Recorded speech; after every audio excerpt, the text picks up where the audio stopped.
پیچھے والوں منڈی کیوں جھکائے ہو؟ منڈی اٹھا کے بولو سبحان اللہ. نہیں ایسے نہیں، زور سے بولو. نام بتاؤ کیا ہے؟ اسود رائی. بھول گئے؟ اسود رائی. کیا نام ہے؟ اسود رائی. پیچھے والا تو لگ رہا ہے سبے ناراض ہے، ایک دم گمبھیر ہو گیا. اسود رائی کافر ہے، اور ایک یہودی کی بکری چرا رہا. کیا چراتا ہے؟ اور ہے کیا؟ ابھی کافر ہے اور ایک یہودی کی بکری چراتا ہے. جنگ خیبر کا موقع ہے.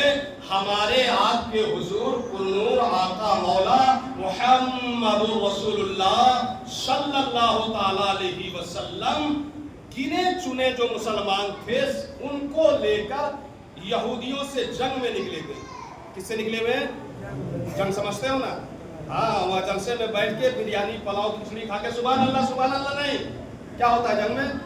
گردن کٹتی ہے، سر قلم ہوتا ہے، بیٹا مارا جاتا ہے، باپ مارا جاتا ہے، چاچا مارا جاتا ہے، تلوار گردن پہ چل جاتی ہے نا؟ ارے بولو نا بھائی، اس میں گئے ہوئے ہیں.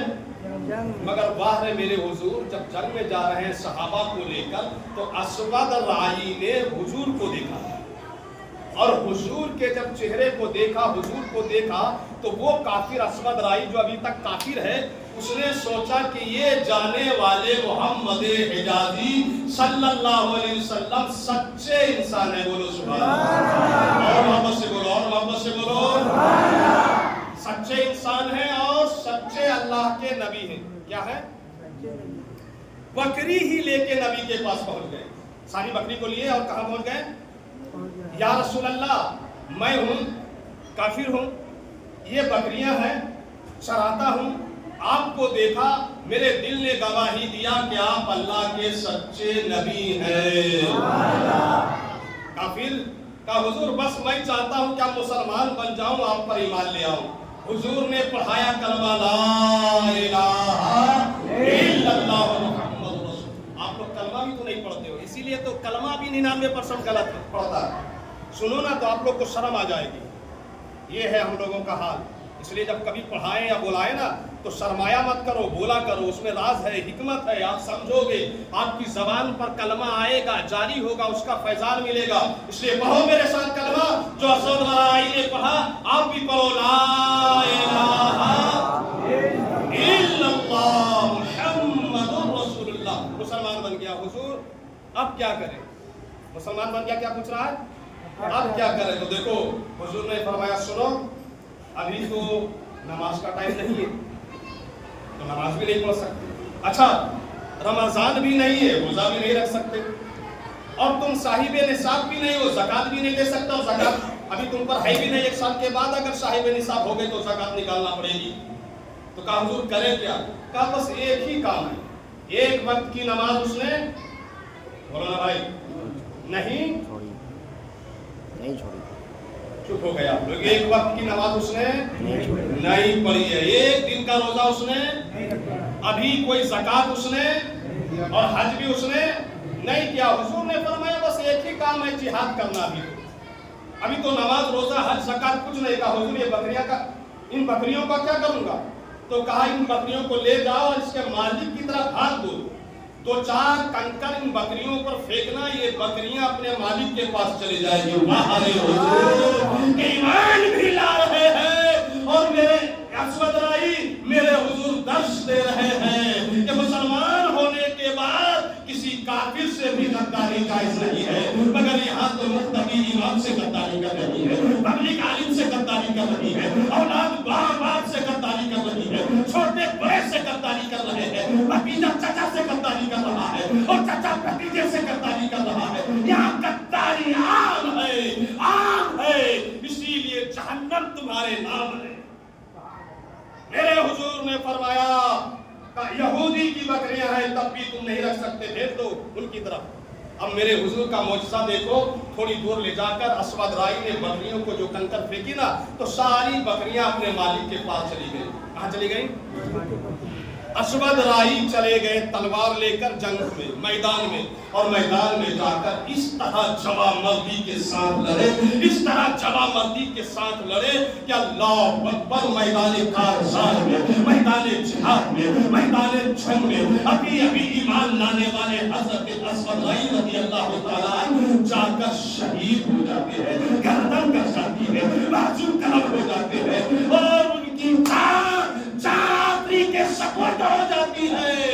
صحابہ کرام نے شام کے وقت لاشوں کو کھٹا کیا، اس میں اسود رائی کی بھی لاش تھی۔ اللہ اکبر، وہ اسود رائی جو آج ایمان لایا ہے، ایک وقت کی نماز نہیں، ایک دن کا روزہ نہیں، ایک پیسے کی زکات نہیں، ایک بار حج نہیں، ایک بار قرآن کی ایک آیت اس نے نہیں پڑھی ہے، مگر نبی کی بات کو مان کر میدان کارزار میں جا کر شہید ہو جاتا ہے۔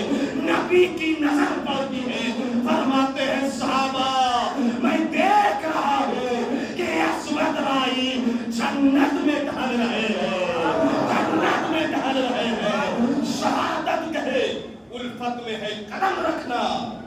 لوگ آسان سمجھتے ہیں مسلمان ہونا، آپ کو فری میں تقریر سننے ملتی ہے، بکر بکر کرتے ہو، آپ آتے ہو شریعت سے تقریر نہیں سنتے، آپ کی مسجد کی حالت نہیں بدل رہی ہے، آپ کے مدرسے کی حالت نہیں بدل رہی ہے، آپ کے گھر کی حالت نہیں بدل رہی ہے، اور قیامت تک یہی سسٹم رہا تو نہیں بدلے گا۔ حال زور سے بولو، گمبھیر ہو گئے آپ لوگ سارے لوگ، یہی حالت رہی تو حال بدلے گا ہمارا؟ نہیں بدلے گا نا۔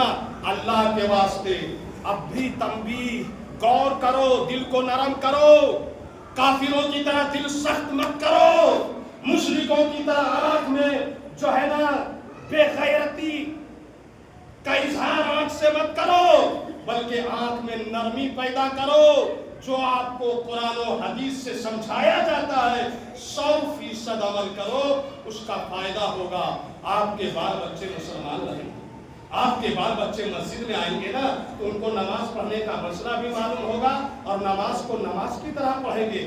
آپ کبھی مر جاؤ گے نا تو کم سے کم آپ کے بال بچے صحیح جنازہ پڑھ سکیں گے، ورنہ ابھی تو جو حال ہے پورے کا پورا ازدحام اور جمع غفیر دیکھ کر لگتا ہے سبحان اللہ، کتنے نمازی ہیں نماز جنازہ میں، کتنے نمازی ہیں جمعہ میں، کتنے نمازی ہیں عید میں، اور ایک موٹا سا مسئلہ پوچھو تو سب کی ٹوپی غائب، سب کی زبان میں لگ گیا لگا۔ یہی مسلمان ہے، یہی ہمارا ماحول ہے۔ شہادت گہے الفت میں ہے قدم رکھنا۔ لوگ آسان سمجھتے ہیں مسلمان ہونا۔ جوانوں، آپ لوگ نماز پڑھو، 5 وقت کی نمازی بنو۔